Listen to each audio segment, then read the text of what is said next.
States Radio with your hosts CoCo and Gregory, right here on LA Talk Radio.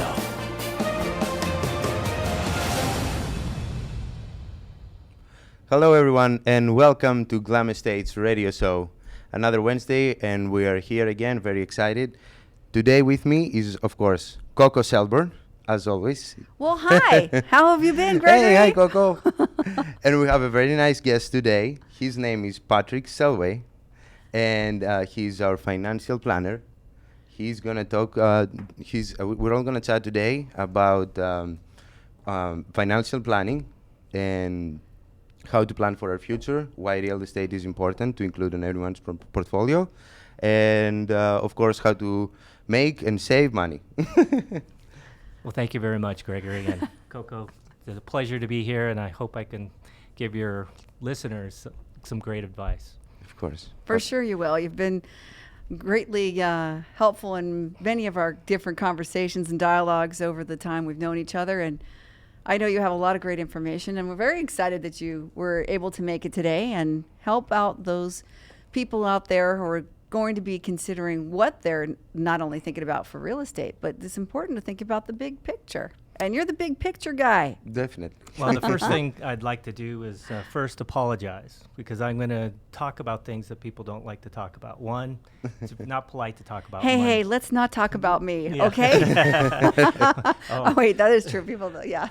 If your money, that's not polite. The other thing is, when we talk about financial planning, it's usually long-term planning, and we talk about aging. And God forbid we talk about in Southern California, getting old. It's just not discussed.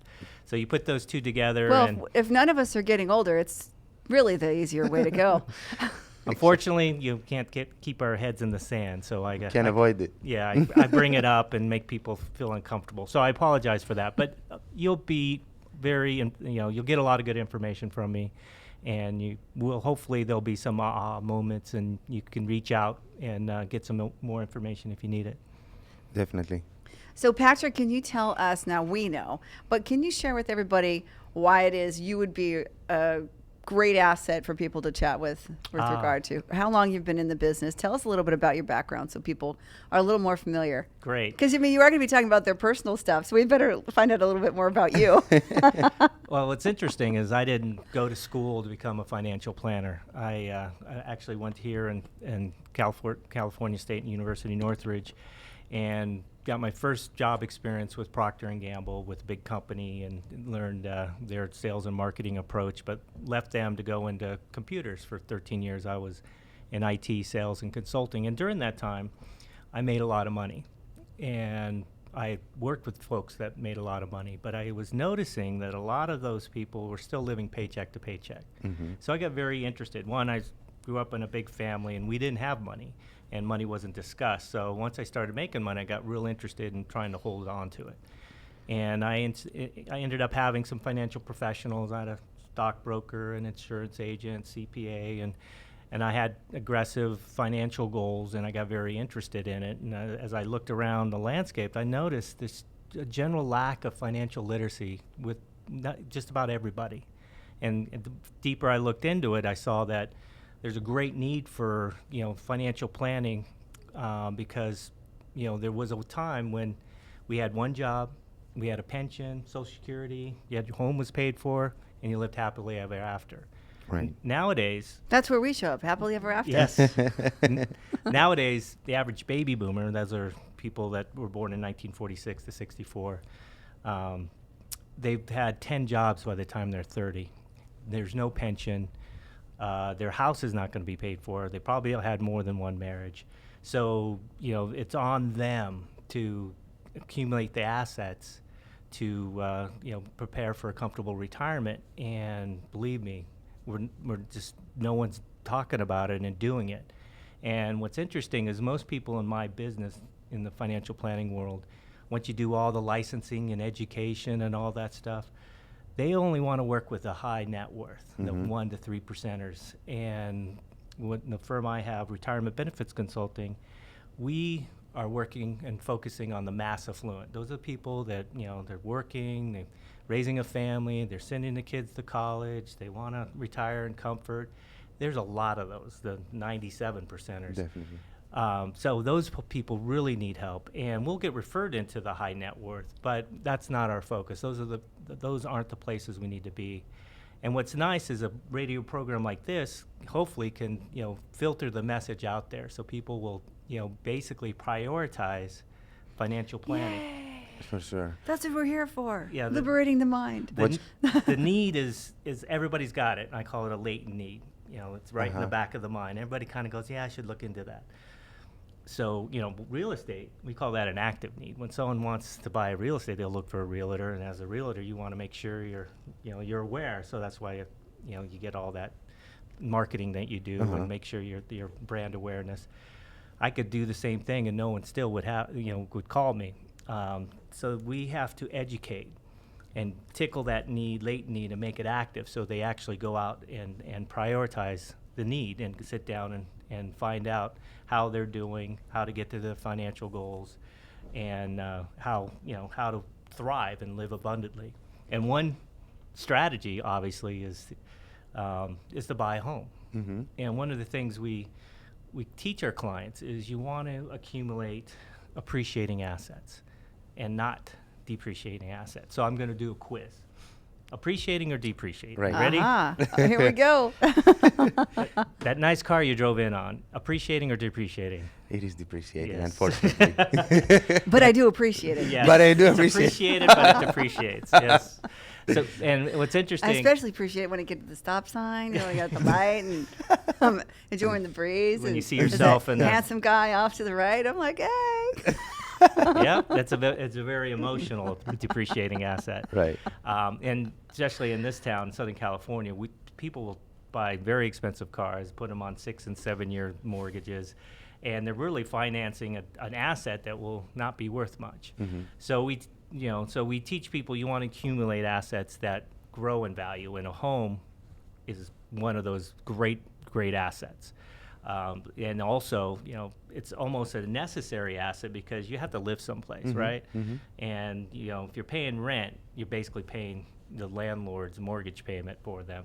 And Renting versus owing, we've talked many Yeah. times. Oh, okay. So Many times about this. It's like very important. the least you can do for yourself is don't pay someone else's mortgage. That's Don't help somebody You else know, just saying. make equity, You to might make as well money. well, put it towards something you're going to use. I'm going to give you, instead of avoidance, not to pay someone else's mortgage, is why you should have your own. Exactly. And the reason why is there's tons of reasons. When I work with financial planning clients and I'm working with a homeowner, it's a lot easier to plan. Mm-hmm. If they're renters, I go, ooh. First of all, these people are going to move a lot. Every time they move, if they have accounts, I got to do lots of paperwork every single time. And they'll be moving a lot, so there's no stability for them. And when you're trying to accomplish things long term, you need some predictability and stability. So if you're someone that's, I find people in their 20s, they're trying to figure it out, right? And the biggest expense typically is a car, and they're dating and all that stuff.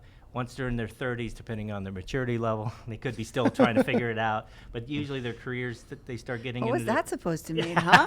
Are you trying to say something What about was that me? all about? No, I didn't get married till later, so I was one of those, what do they call that? Adult adolescents for a while. The one owning a lot of depreciating assets? No, I because of the lack of money, I was interested in it. Right. Just lack of commitment on the other part. But once they're in their 30s, sometimes they'll get married and they'll start, once they get married, they start thinking longer term. When you're not married and single and you don't have your profession, it's hard to think long term. So, and that's a priority. You got to get settled and be in a situation where you know what you're going to do next year or the year after. Once you have that, we work with clients who have a primary goal of getting a house, you got to get what we call your financial house in order, right? Right. So you don't want to be in credit card debt. You don't want to have lingering debts, right? You want to make sure one of the financial literacy things that I teach is one component is you want to understand interest. You want to collect it. You don't want to pay it out. So there's a Chinese proverb that I always mention is those who understand interest collect it, those who don't pay it. So if you look at your situation and you see you're just paying a lot of credit card interest, That's true. that's not a good thing. So you got to get your house in order. You got to be out of debt. You have to have income and show that that income is sustainable. And it's great that you have to have savings. So we'll come up with a savings plan, and so that they can actually save for the down payment. The more money you have for a down payment, you can tell me I'm not in directly in the real estate world, the better your bargaining position, right? Absolutely. Definitely. Yeah. The more you And show the you can do, the better the And- seller thinks you And are. the more Ooh. options you have. And I know, being a long-time real estate owner and even refinancing, if you have assets on top of just the real estate, you've got investment accounts, retirement accounts, life insurance. You have all this stuff in place. The lenders look at you favorably. They go, wow, they have liquidity, and say in case something happens, we're going, that mortgage is going to be paid. So, working with a financial planner like myself, we go through that and teach you that. And it's hard. You don't do it overnight. You just change the way you think. Because we never really got schooled on financial planning or, what to do. Again, it's not polite to talk about, and definitely they don't talk about it in school because it brings up uncomfortable issues. And it's so bad, I think, like in a society like this that we live in, people, especially kids, should be aware of. Well, You see, know. if in schools, Johnny, dad's the doctor, Billy's dad's a truck driver. They're not, they don't want to bring up this income disparity, and you talk to a teacher, and then they got this nice pension that they're not going to talk about. So it's just not it's just not a good forum. Yeah. And they typically say you learn this stuff either through your parents or self-taught. And that's really not a good plan, because my parents' financial situation and retirement situation is totally different than what I have. And nowadays, the baby boomers, they're a wreck. They grew up in a me generation, where it's all remember the 60s and the self-development, and it was all about Right. me. Well, that also has to do with what they want. They don't want to delay gratify. They want instant gratification. Sometimes, they'll have a family. It's like, well, you need life insurance to protect your family. Because if I'm gone, what do I care, right? Yeah. So that's Right. a different mentality. So learning how to deal with those type of personalities helps. So help me out here. We buying a home is a key component of making sure you have that long-term Sure. capabilities after you've demonstrated yourself to be able to save and have good credit. It's a base. Right. Oh, it's foundation. Yeah. And go ahead. So I was just going to ask you, is that, what's interesting is this, as long as we've been in the business, there are times that we have actually run into people who are in the same field as you. And we hear them say, don't buy real estate. They don't even recommend it to their clients. Don't you think that's interesting? That shows you, to me, that's a demonstration of how much stellar information you're giving to people. I think that. I think that telling someone or sharing with someone like you really don't need or want to buy any kind of real estate is not really an advisement I would give to anybody about anything. And I'm not a financial planner. That's just... I actually know where that's coming from. So what's interesting about the financial planning universe is, one thing is I'm a comprehensive independent financial planning, meaning I'm not owned by any institution like a big blimp person or a wirehouse like an investment house like the Merrills and Morgans. See, real estate would be a competition for that dollar that they want to play with, and they're on a quota. And they're pressured to try to get as much dollars into their firm or sell them the biggest policy as they can. So that they're, unfortunately, when someone pays your paycheck and manages you, you can't really be unbiased, and you can't really, unfortunately, it leaks in that they have a quota and they have to perform a certain amount of, dollars. And when with clients, that kind of overrides their their advice. So sure, I don't directly benefit from a client, giving $50,000 or $250,000 for a down payment, but overall their life is going to be enriched.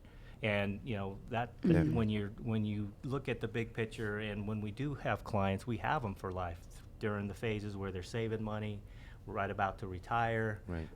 when they're going to have a succession plan or estate plan. We do all that. So we see the bigger picture, and we know by doing what's right for the client, Right.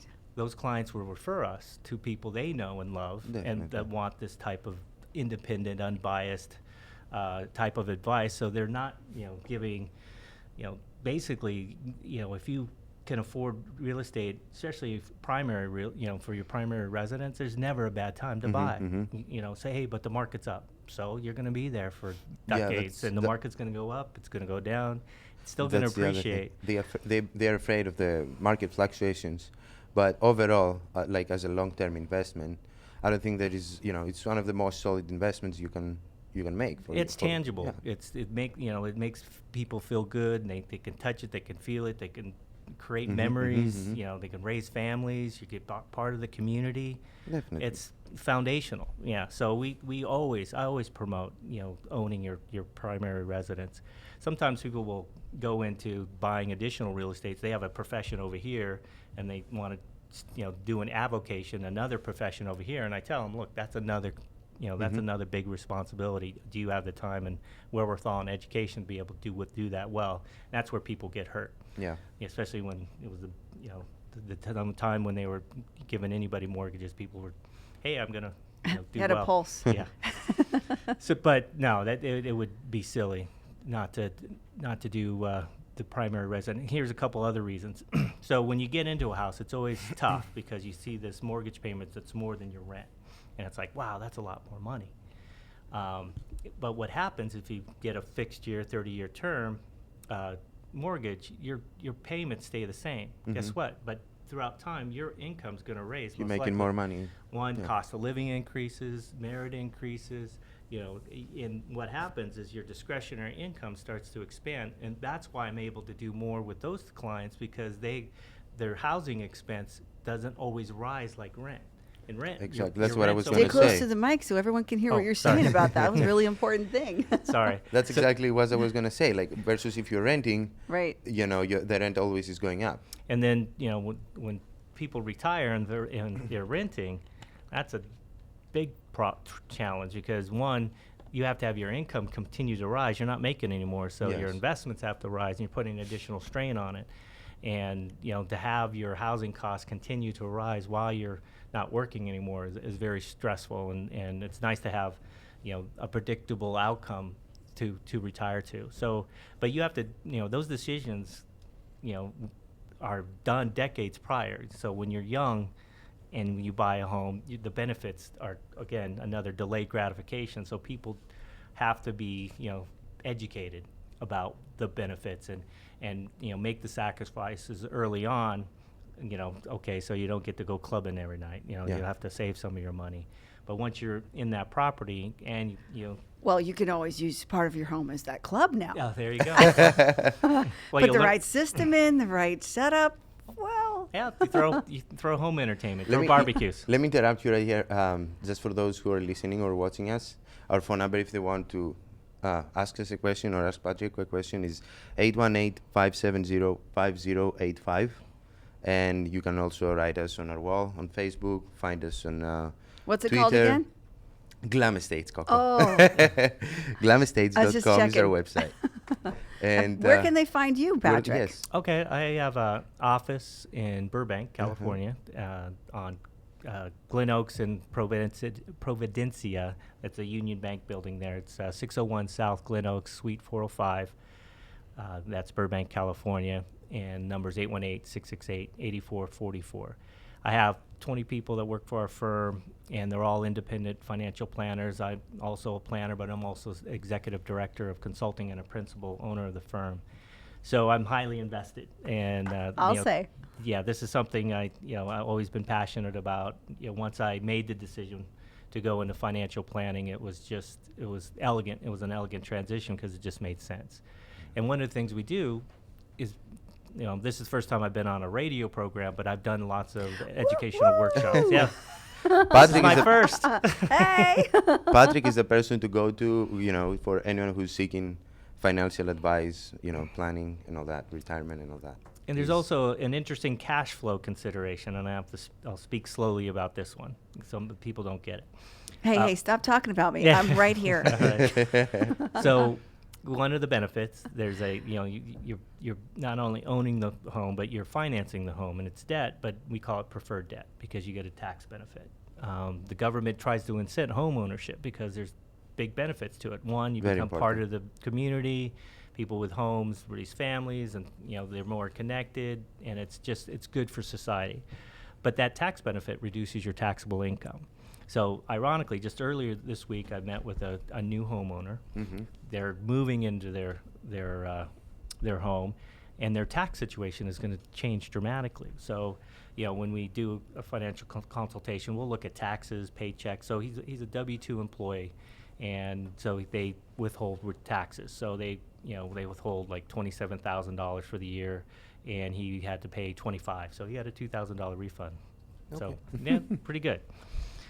So, with the new situation with your mortgage interest being deducted and your property tax, which pays for schools and all that stuff, that gets deducted.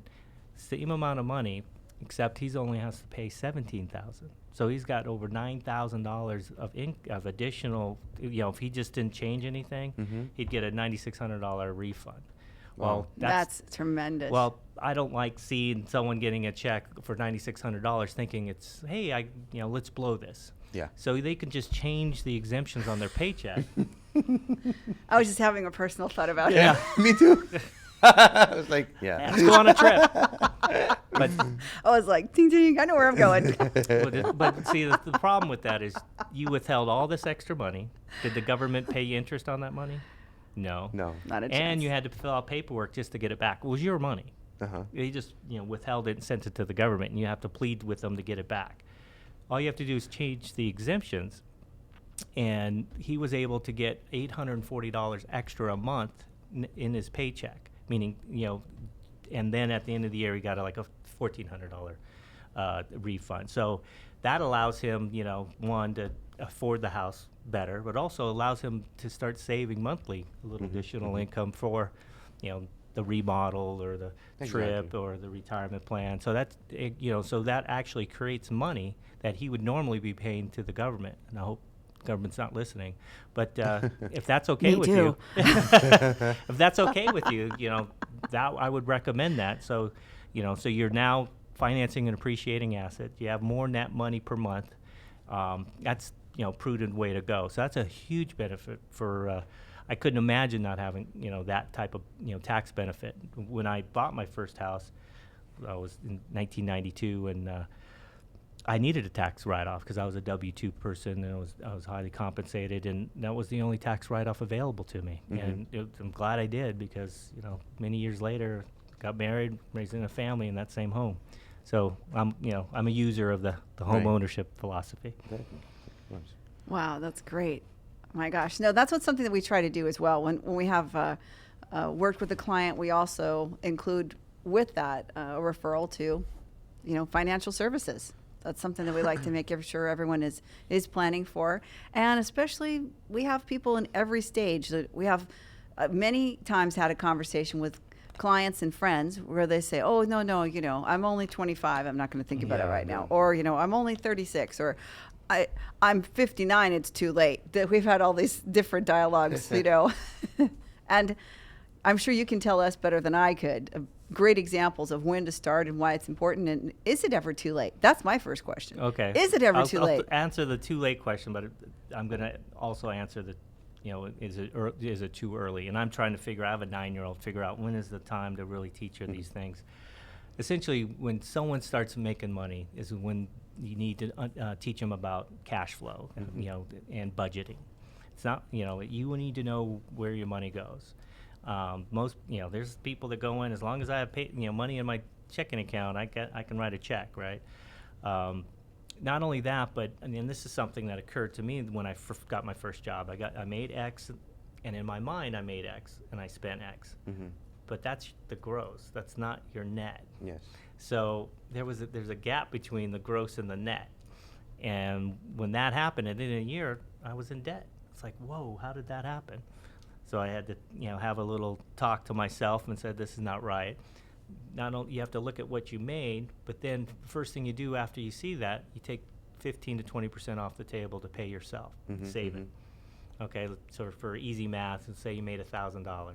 You take 150, take it off the table. Now you have 850 to make those decisions: how much home or rent, how much car, how much insurance, how much food. So you're living, they call it living within your means, living in that budget, and you're always saving. So when you get raises, you just make the percentages the same. You do that early on. You teach them that habit in 8, 6, 17, 18, always have money. They'll never be in money trouble because they'll have an emergency fund, they'll have long-term savings. This, whatever the goal is, they'll be in the habit. Because most people, are spending to this and they go, I forgot to save this month. It's not something that you have to, think about after the fact. You have to build it into your cash flow and build it into your process. So that's the first thing. So what happens typically in our culture, especially in Southern California, things cost a lot. Cars, homes, kids. So groceries, gas, all that stuff costs a lot. Lot of things vying for that dollar. When people get to about 50, they go, wow, I don't want to work that much more. How can I retire? And that's when they actually start thinking, what do I have in place for retirement? I've taken care of the kids been through college, I'm flat broke, but I got to stop working. And that's when they usually figure out, and you brought these papers because we can do some scenarios, is how much they're going to need to stop working. You look at all their retirement benefits and so what Social Security looks like, and they'll look at that, and they'll see this big, nest egg number that they're short of. So they'll have to super save. And it's not unusual for a 50-year-old after doing that to save 40% because they have to catch up. In fact, the tax code even acknowledges that. So right now in a 401k, the max you could put in for people under 50 is $18,000. Over 50, you can put another $6,000. So $24,000 a year. Guess what? They do that because usually when you're in your 50s, you start making money, and they're just trying to catch up. Every time we speak, Patrick, you make me feel so bad about myself. No. You're young. You got something. But still, you remind me all the time. Every time we speak, we remind me. No, actually it makes me feel the opposite. Like wherever that number is, it's like, it reminds me we're such the yin. It reminds me of all the money that I spend, and I haven't saved. Yeah, but you have so much time to do that. That's one thing I can't give to people is time. Yeah. And there's that is a gift. Now, unfortunately, with time for some reason, the way we are wired is when we have the time, we're not either making the money or we're too immature to really do anything right with it. So as we age and we start getting a little wiser, our time bubble gets shorter. What's interesting, though, is, when you said 59 and a half, our life expectancy is long. Yeah. So, there's a lot of great companies and things that have been started with people in their 50s. McDonald's, Ray Kroc started McDonald's at 55. Did he? Yeah. Didn't realize that. I didn't. I didn't know that. Yeah. There's I think KFC, the guy was in his 60s. Really? Yeah. The Colonel was. Yeah. He was selling door to door before that. Selling a door recipe. to door recipes. So there's never too late. He needed a retirement plan too. Yeah, he got one. That's for sure. So it's never too late to create an enterprise, but we also have to realize that our life expectancies are extending. And I always tell this: the fastest growing age group by percentage is, what do you guess? What would you guess the age group if you were to say people turning 60, people turning 70? What's the fastest growing age group? I don't By know. percentage. People turning 100. Really? Yeah. Centurions? Yep. Well, it doesn't take much. If you have 5 and if you have 10 and 5, that's 50%. So okay. but there are more and more people living longer. So not only do you have to save the money, but you have to make sure you don't outlive it. And we have one Blue Zone here. You know what Blue Zones are familiar with this? Blue Zone is the 5 locations on the planet where people are living past 100. And here and one of them, believe it or not, on the planet, there's one in Greece, one in Japan, I think it's an one island. in Italy. I wish your sister was here because I told her the name of the city that it was. somewhere else, and then Loma Linda, California. Loma Linda? Yeah. Why is that? Loma Linda, you're doing it, people, because it's their lifestyle. Because there's a huge community of Dentists? yes, as a matter of fact, it's the exact right answer. They Yes. don't smoke. They eat properly. They live righteously. They do. and they do have a record of longevity. And Yeah. So there's a bunch of them in Loma Linda. Yeah, so they're in one of the blue zones. So go figure. We've got one here in Southern California. But Greeks smoke a lot. I don't know. Apparently, in this town, they're not concerned. Or breakfast. There's coffee. no stress there. It's warm. They said it had to do with also is that they're taking naps that Yeah. like cut down on their stress and their all kinds of health issues. So people are living longer. You're See, absolutely right. we're talking about aging, aren't we? Exactly. I told But you. this one's less painful. Yeah. So back to homes. Yeah. And, Well. So not only did we, improve your cash flow, you're buying an appreciating asset, but in Southern California, it the last 30, 40 years, I usually say, real estate has typically grown between, 5 and 7%. Go, that's it? Well, Over experienced 30 to 40 years, Yeah. yes. And I usually let's go through, okay, when did your parents buy their house? What is it worth now? And it's, usually in the 5 to 7% range, which is still pretty good. So, let's say first-time home buyer gets out, not in the heart of LA, but outside, spends $350,000, right? And they're 30. So when they retire, let's say at 65, so that's 35 years from now, right? 35 years, and it appreciates 5%. That house is going to be worth $1.9 million. That's a nice. That's asset. actually quite feasible. Yeah. Yeah. That's a nice asset. Definitely. Yeah. So that's But look at all the homes, and no one would have ever guessed that housing would be that. I mean, as you're buying it, it doesn't cross your mind. I know for sure. I can give the example of my parents. They bought the house. I was going to say, CoCo always loves to say the same story. Oh, the great story. When my About your family's house.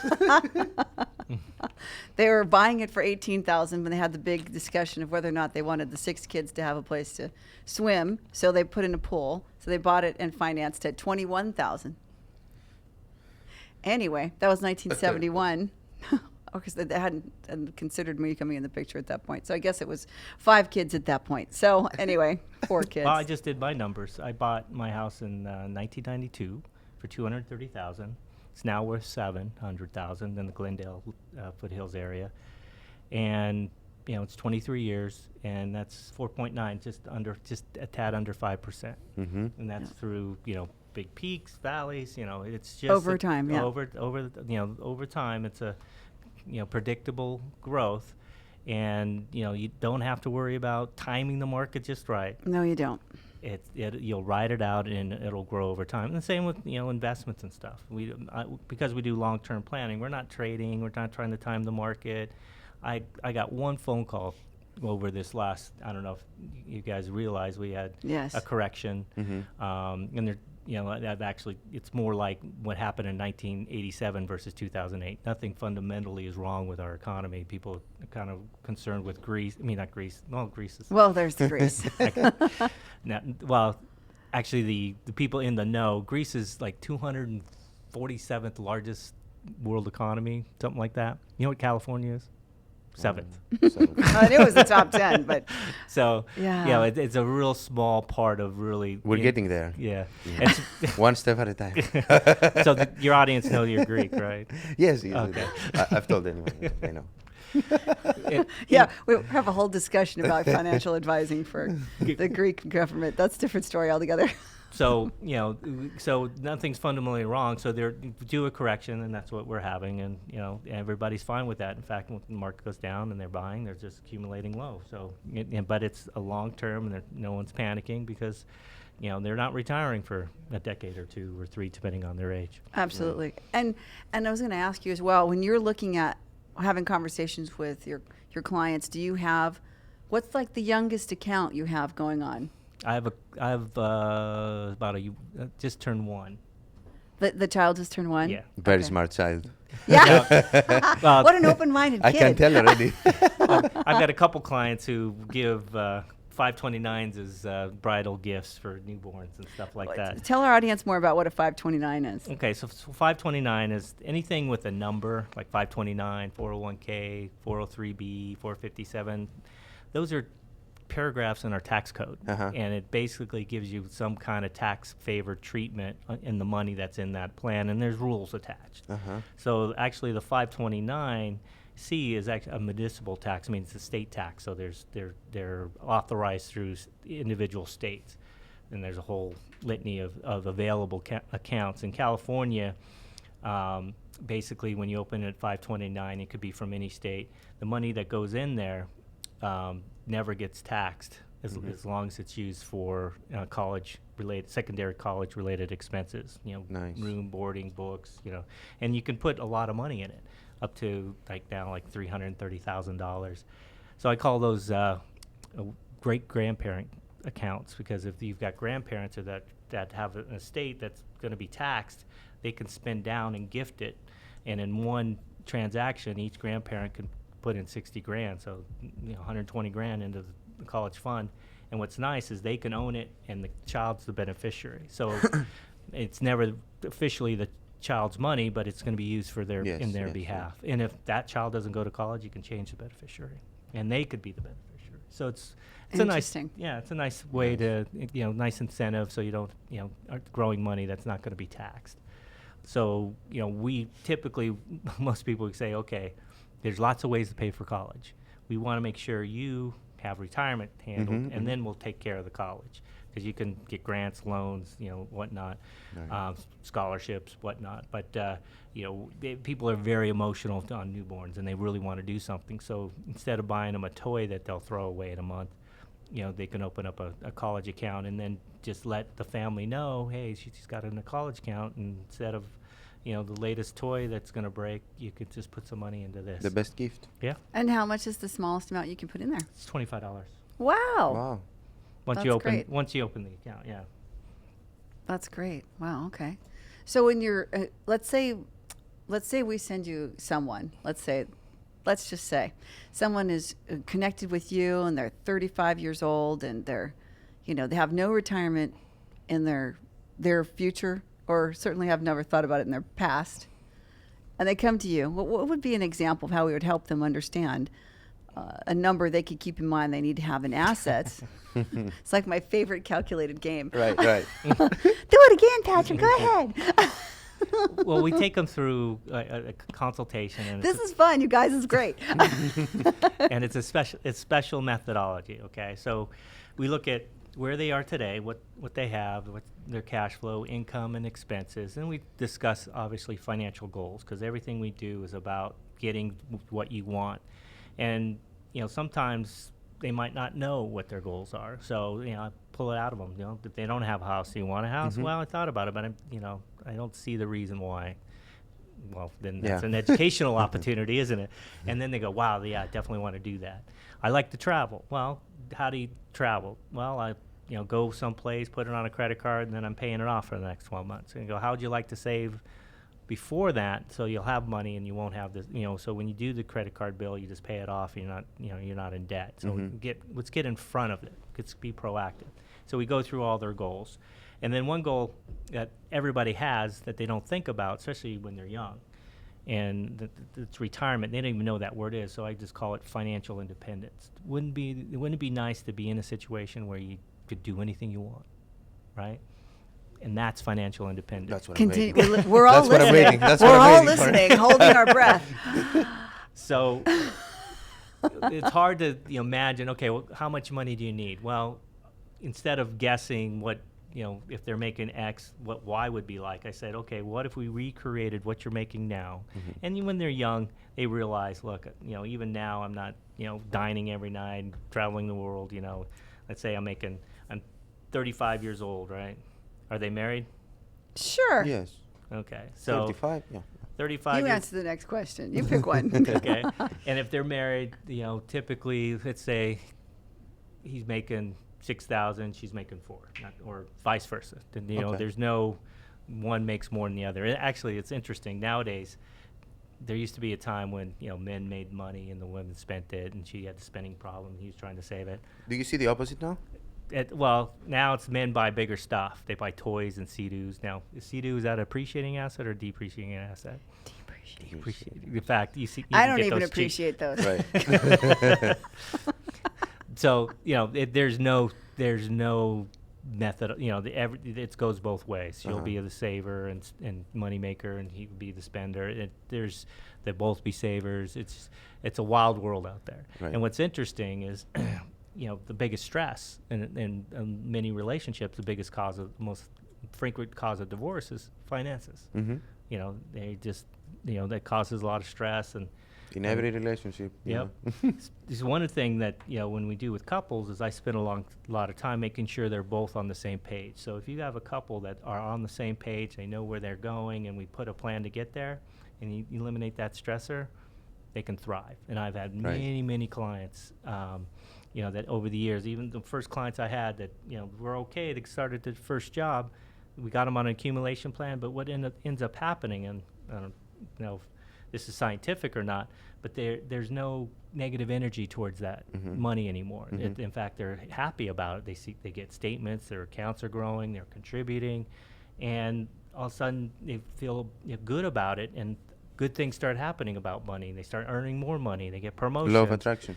Law of attraction. And I've seen it. If you got good magnetic energy about it, there's no reason why you can't thrive. And I have dozens of clients that are just thriving because they feel good about it. So we got them on the same page, and let's say between both of them they're grossing $10,000 a month. See that? $10,000. Now what we do as part of this consultation is we'll say, okay, let's just assume average retirement age is 65. It's kind of pushing to 67, but I'm going to use 65 because that's full retirement at Social Security. And that's 30 years from now. All right? Mm-hmm. So we're making 10 grand a month at 35. At 65, we have to figure out how much money we need to have the same buying power of that $10,000. To maintain the lifestyle of today. Right. Now we have to factor in this thing called inflation. Mm-hmm. And historically, inflation, basically is the cost of goods or services going up over time. Always. And actually, over the last 30 years, if you were to guess inflation, what would you guess annually what it would average? 1 point. No, it's low now, but you weren't around in the 70s and 80s. Oh, wow. Well, yeah, that was... It was double I was in digit. the 80s. I was not in the 70s. late 70s. Could you give him a new number, please? Really? He really needs it after that. And 4%. That's my number now. Okay, that's the number I picked. 3 to 5%. Oh, okay. So we can use 4%. And the government calculates consumer price index, which is kind of a default for measuring inflation. So, they get highly affected if there's a lot of inflation. All the Social Security payments go up, Medicare payments go up, entitlements go up, and cost billions of dollars. So they end up taking things that seem to be inflationary, like gas and housing. That's That's not calculated in the CPI. So I always find that pretty interesting. So they always show recently a very low inflation rate. But I don't know about you, but things seem to cost more. My insurance isn't more. Food. Yeah. Absolutely. Yeah.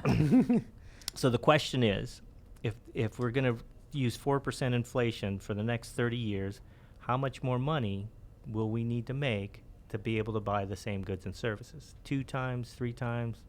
$10 billion. No. Give me a guess. 2 times, 3 times? 10,000, 30 years. 4 times. Okay, that's a good one.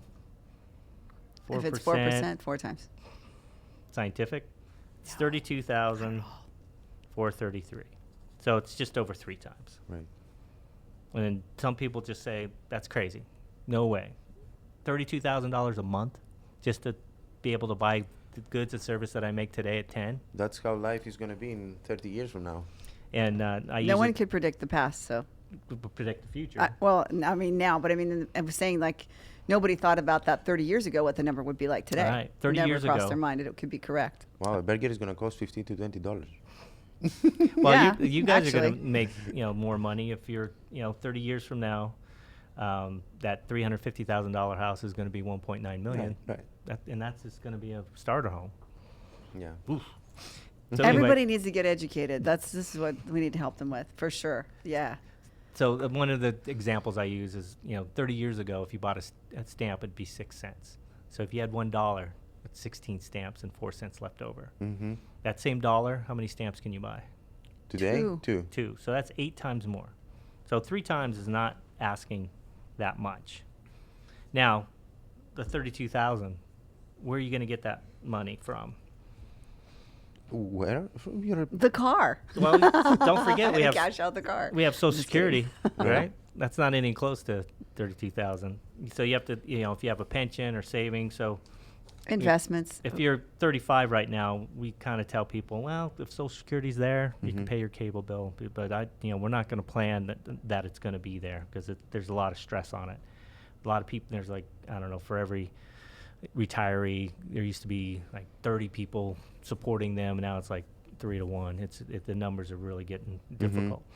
So in order to generate that type of income, you need at least $3.2 million. Wow.